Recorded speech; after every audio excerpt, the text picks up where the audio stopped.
Hey, deserving listeners, it's time to continue watching Kalani and Asuelu on 90 Day Fiancé. My name is Dr. Kirk Honda. I'm a therapist and a professor. Let's watch. You happy?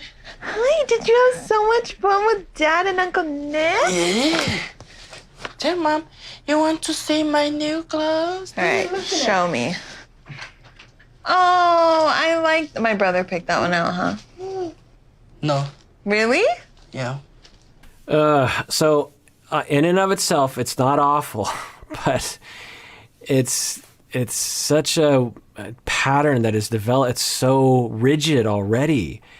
So Kalani is like, oh, you know, because that was the whole point, was that she was letting Asuelu take the child out, go shopping for the child, and he picks something out and he brings it home and shows it to her, and she's like, oh, whoa, that looks really great. Wait, my brother picked that out, right? So even if that's true, that's not helping to make Asuelu feel like a grown man who is respected, someone who is competent in a culture that he's never existed in before, that he feels very uncomfortable with. Trying to make someone feel like they matter, like they're smart, like they can do things, to just be like, oh, that's really great. Oh, certainly you didn't pick that out. I mean, why would you do that? It's not helping. And again, in and of itself, you know, pretty innocent, but when you pile up all the incidents, we're really heading in a direction of mother-son. Wow. How did the baby do? It was good. But my brother is being weird. Why? I carry him by myself. I put him on my shoulder, and after that, and I leave him, put him here. And he tried to correct me what I'm doing. Okay, so this is critical, how they talk about this. So let's just go off the assumption that Asuelu is wrong, okay? We don't know for sure, but I think most people would agree that Asuelu is wrong about this. You don't put that age of a child on your shoulders because you can't depend on them to not flop around, and their limbs are very noodly, and you could easily lose grip on a child in a situation like that. And the fall could kill them or cause brain damage or something horrible, and it's just not worth it. Why?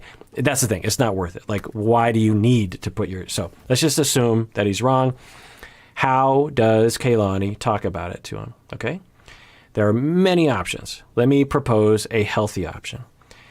Okay, the first thing that you do is, oh my God, he is talking about what? Okay, I'm scared. Okay, but that's my emotion. I'm going to differentiate right now. I'm feeling terrified.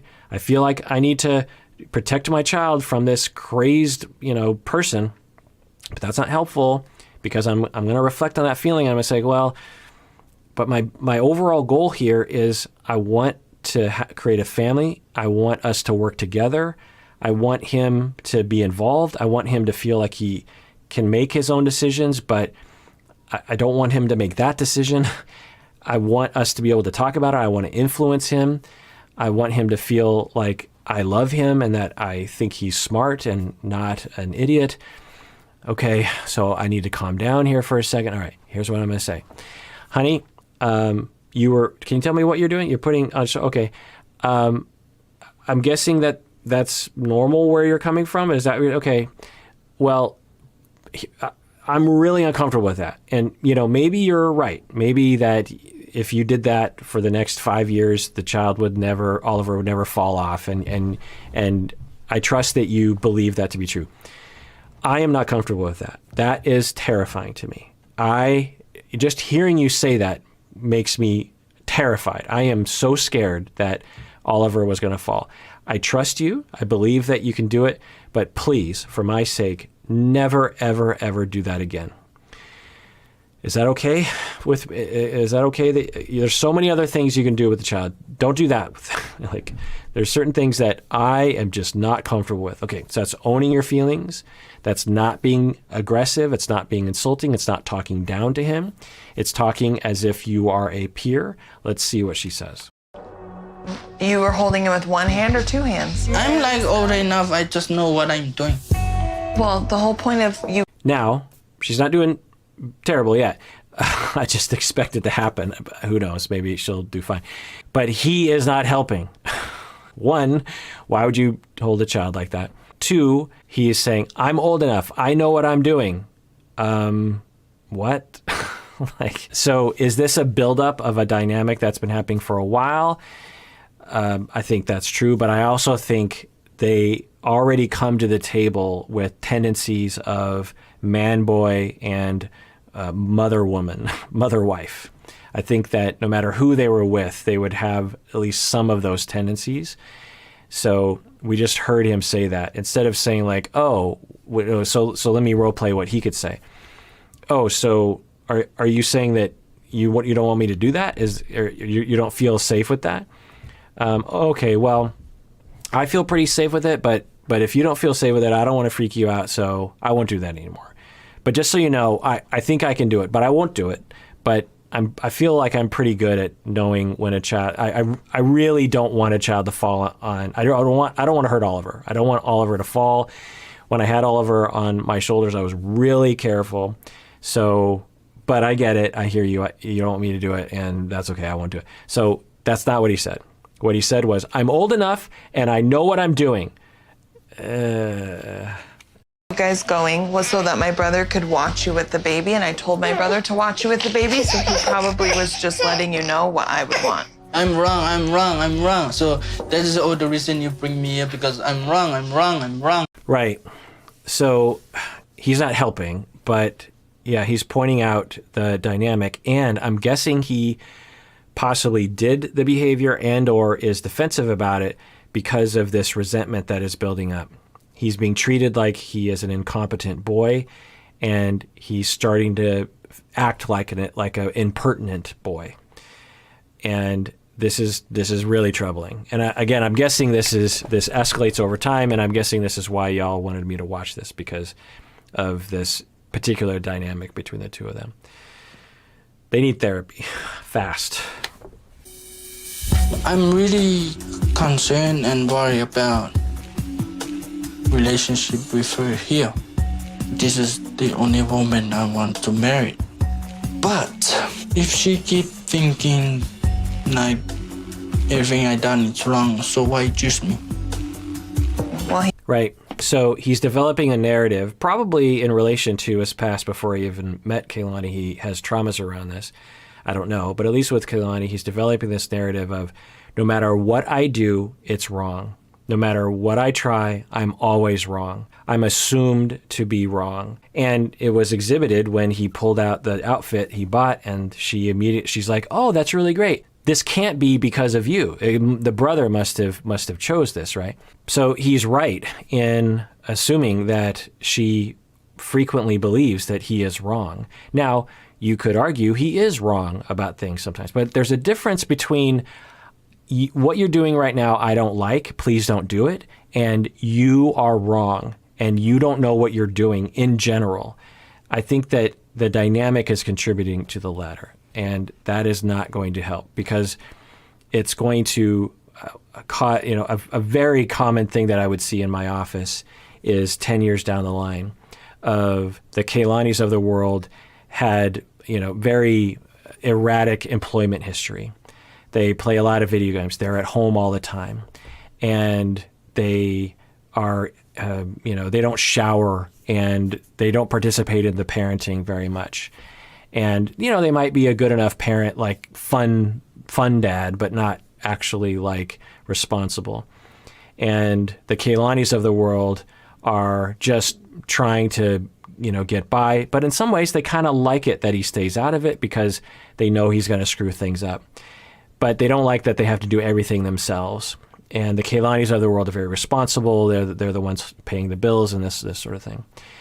And they resent each other for the reasons that we can imagine.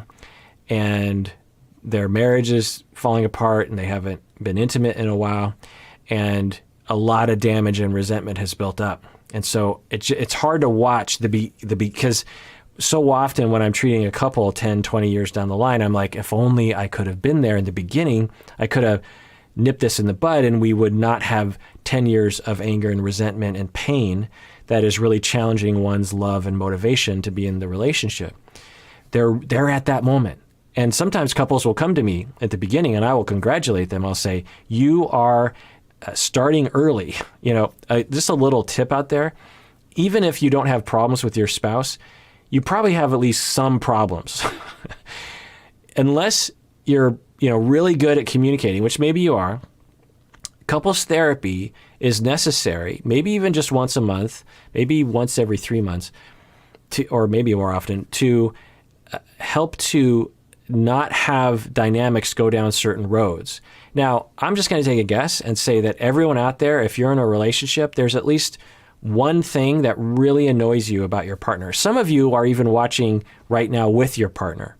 So now, right now, both of you are thinking, go to therapy, because it's a great place that you can kind of talk about that finally in a safe place to be like, yeah, there was this thing. And sometimes you need a therapist. Like I always say, if you break your arm, you don't just vent about it on Twitter. You actually go to a physician and say, I broke my arm. When your relationship is suffering in your marriage, you don't just vent about it on Twitter. You go to a professional to help you with it. People know what they're doing. And sometimes all that I do for some couples is just provide a really safe place for them to talk to each other. There's nothing magical about it necessarily. I'm not necessarily tinkering much.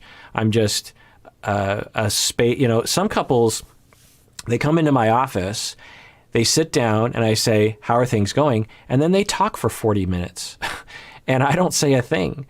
And there's just something about my presence that helps them to really focus. There's no distractions. We turn off the cell phones. The kids aren't around, their pets aren't around, and they're in my office, and there's just no distractions. They're just there, and they can really look into each other's eyes and really talk. It's very functional. And now with a lot of the couples, I'm actually, in a back and forth more often. But anyway, the point is that go to therapy, like I always say. And for you to watch the baby. Oh, it's cool. That's cool. I was hoping that this situation would make me feel more comfortable in giving Asuelu more responsibility. And if he's doing dangerous things with Oliver still, I'm not marrying him. Right.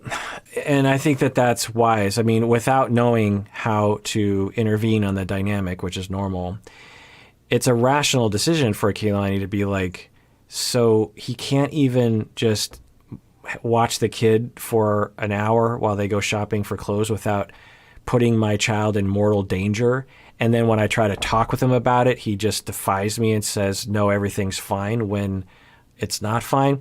That would cause anyone in Kalani's position to be like, I don't think this is going to work, which makes sense, for sure. I want to validate that for sure. All right. Well, that does it for that episode. Everyone out there, please take care of yourself, because you deserve it. You really, really do.